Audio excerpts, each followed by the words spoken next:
Hey everybody, welcome back. And falling mortgage rates actually have been having a pretty significant impact on refinances and on purchases. Let's get into that. Let's get the show on the road.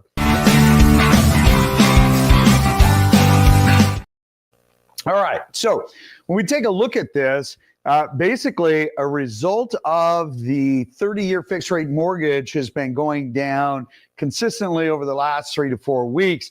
And as we take a look at what that has as an impact, especially on refinances, when year over year, our rates have, they've been pretty much spot on the entire time. They've up a little tiny bit, down a little tiny bit, not a big difference between the bunch at all. So what it is doing, though, it's giving that buyer confidence back in the sense of they are coming off of the sidelines and entering into the market. And you're going to see that as we start proceeding through with some of the charts. But let's take a look at this one. Seasonally adjusted purchase price index increased by 2%. Now, that's super, super interesting because we've been hearing a lot of information about, the market is going down, everything's going sideways. There's mixed metrics on unemployment between the administrations. It just, I was talking to my buddy Joe earlier, and it's like, who do you believe? You have lies, you have damn lies, and then you have statistics, right?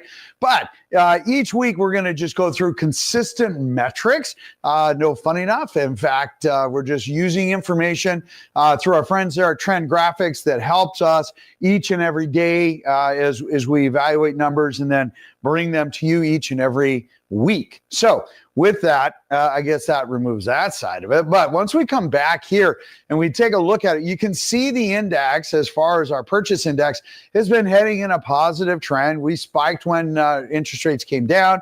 We're at our midline, but we're better than where we were at last year, and by a little bit, not a ton, but you can see things are heading in a upward direction. And so when we take a look at headlines, upper left, falling rates spark modest rebound in mortgage applications that we have today. Bottom left, mortgage rates hit another new long-term low.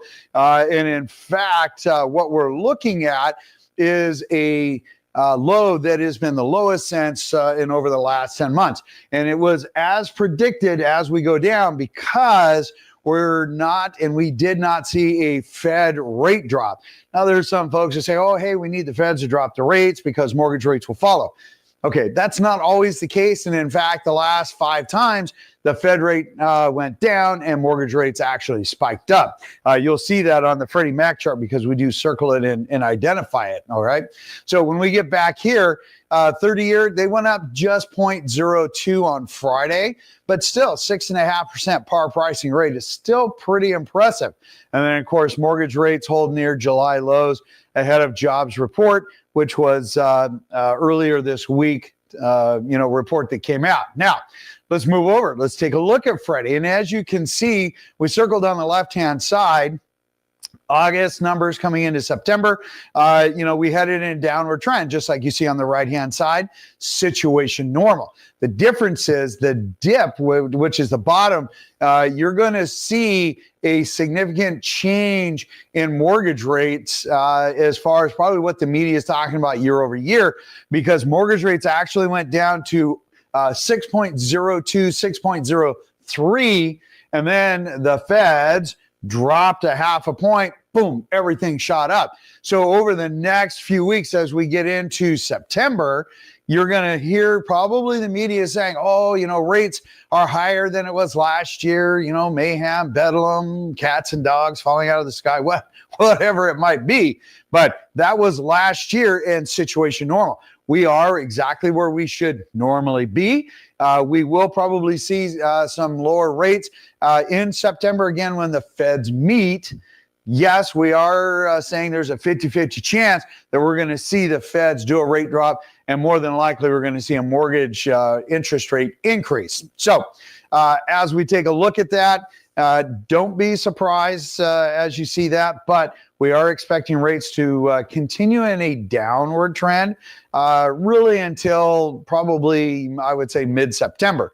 Now, when we take a look at our pricing, hey, everything is situation normal from where we were at last week. And in fact, the running 7-day average, again, similar numbers. We have 1,026 homes that came on market, the average of the last 7 days. We had 1,144 that went pended. So we're having more homes go pended than are coming on market, which is doing a drawdown on the inventory. And that's a super important thing to understand. It is seasonally normal. Look, when we take a look at the closings that are going to start happening in August, those are contracts that happened in July, okay? Because it takes 30 days on average to close. So there's that latency that happens. And so when you're hearing numbers, people are talking about, June closings. Oh, June closings were a little slow. Okay, well, that was May's contracts, which is not unexpected because we have things slow down. And then as we continue to roll through the year, all of a sudden the numbers start improving a little bit, and then seasonally they fall off. That is situation normal. All right. So as we head over, let's take a look at the Northwest MLS, and let's open this back up. All right. So when we pop over here and we take a look at our numbers, I wanted to bring a little bit of clarity. If you look at the center chart here, okay?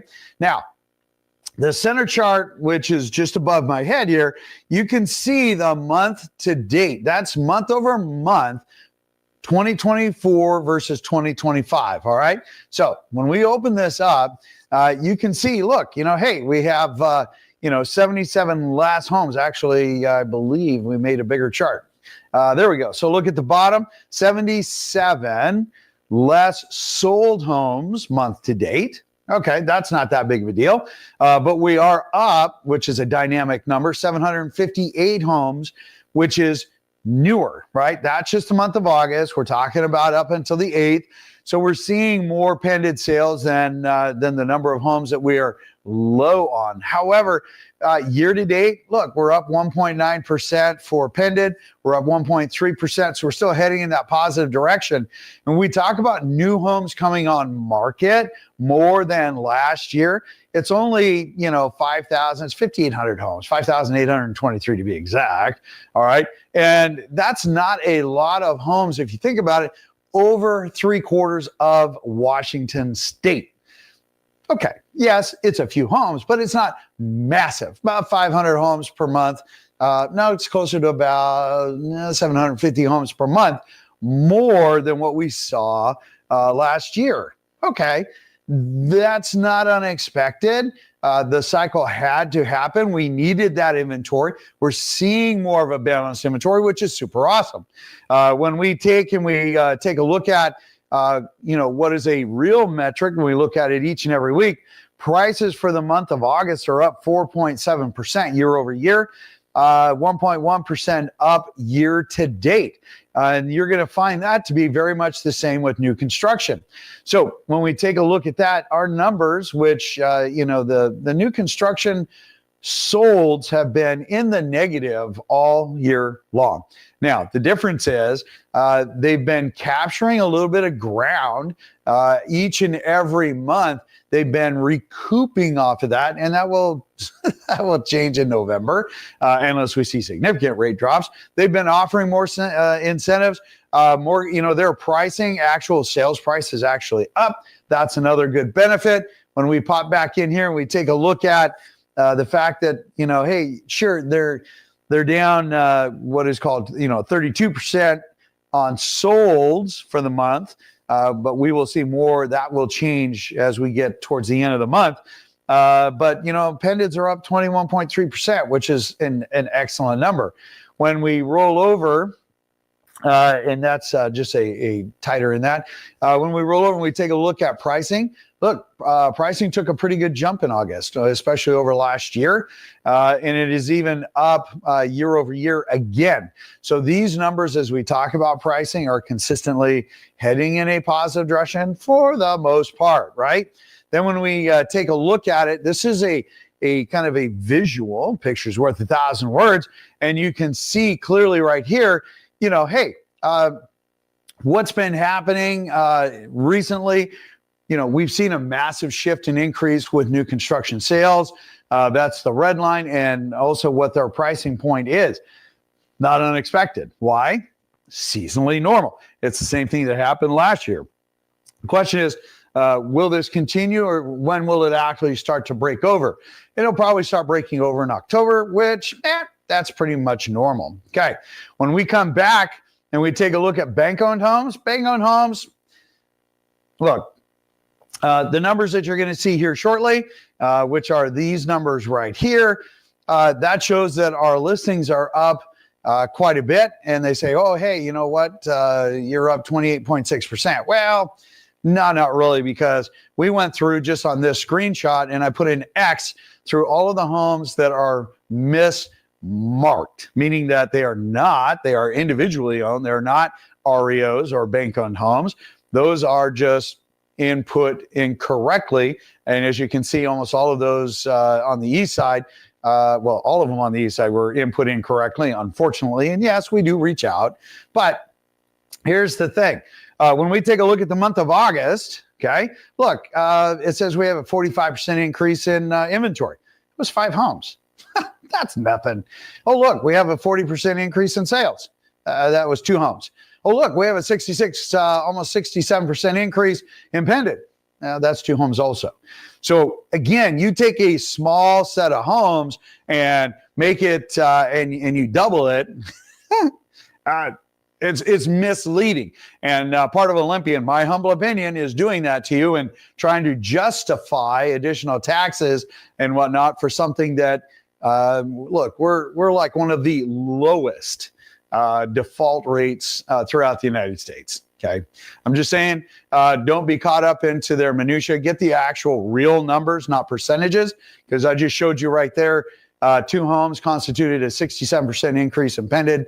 It's just wrong. Anyway, that's my 2 cents. If you have any questions, post them down below. Smash that subscribe button. Let me know that you like what you're hearing and what you're seeing. Share this link with 2 people you like and 1 person you don't. Just for the fun of it, right? In the meantime, it's a beautiful weekend. Have an absolutely beautiful day. I will see you on the next video. Take care.